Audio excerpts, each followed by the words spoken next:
Boa noite a todos. Antes de iniciar nossa aula de hoje, vou apresentar minha turma EJA. Boa noite! Oi. Olá! Olá!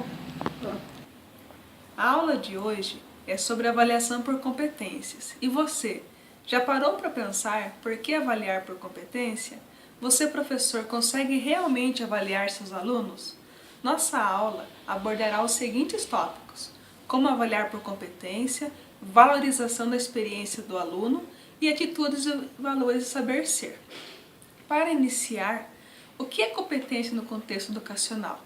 A combinação de atributos pessoais mobilizados em contextos específicos para atingir determinados resultados, ou seja, o desenvolvimento prioritário da prática profissional em diferentes contextos.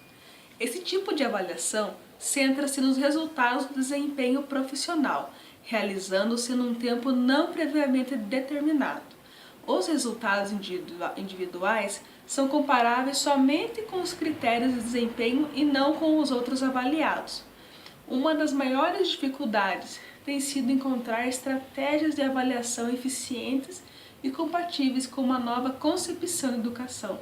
Precisamos, nós professores, mudar inclusive alguns conceitos ou padrões, passando pela melhor formação profissional do educador, e mesmo para aqueles conceitos produzidos ou fomentados a nível social.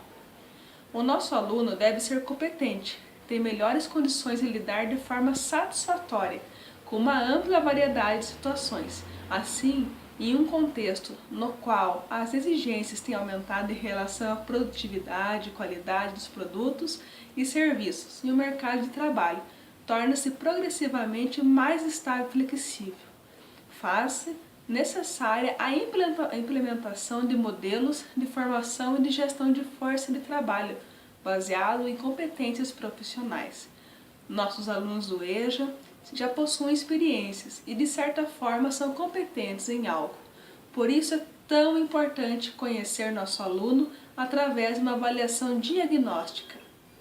Segundo Brandão, não existe uma unanimidade entre os diversos autores para se conceituar o termo competência, sendo utilizado em diversos sentidos e em diferentes contextos, proporcionando então várias ênfases em seus componentes principais. O significado do termo não se torna plenamente claro e inequívoco. No início do século passado, a terminologia de competência foi sendo incorporada ao dia a dia das organizações, sendo utilizada para qualificar a pessoa capaz de desempenhar eficientemente uma determinada tarefa ou atividade em cargo que o exigia.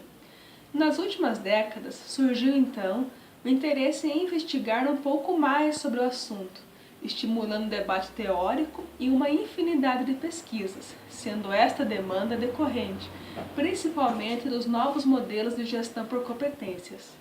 Dentre as definições utilizadas pelos franceses, a mais forte estabelece que a competência é caracterizada por um conjunto de saberes mobilizados em uma determinada situação de trabalho, em que seus componentes são constituídos pelos saberes ou os conhecimentos específicos, ou seja, o saber fazer e, por fim, as próprias aptidões, a inteligência pessoal e profissional e a força de vontade do indivíduo de colocar em prática e de desenvolver as suas competências.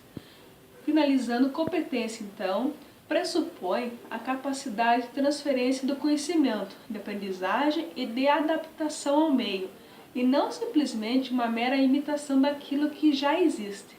Assim, é poder adaptar a conduta a situações novas e imprevistas, improvisando e procurando novas soluções, onde outros falharam ou utilizaram sempre a mesma metodologia.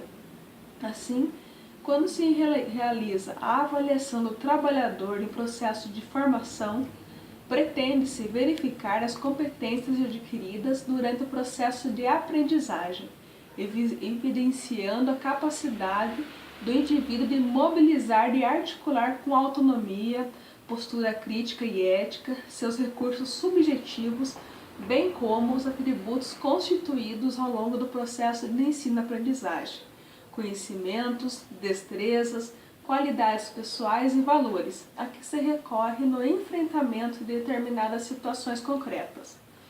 Para finalizar, caros professores, deixo uma pergunta para responder na próxima aula. O que é ser hoje um profissional competente desde a formação inicial? O que é formar alguém de forma competente? Muito obrigada, boa noite e até a próxima aula. Muito obrigada, espero que tenham gostado da minha aula. Sou a professora Michele, atuo na ETEC de Itararé. E um abraço a todos meus colegas do EJA. Tchau. 1, 2, 3. Na parede. Boa noite a todos. Antes de iniciar a nossa aula, venho apresentar minha turma EJA aqui. Boa noite. Ai, que sem graça. Agradeça primeiro. Obrigada. Não é pra gravar ainda. Vou testar.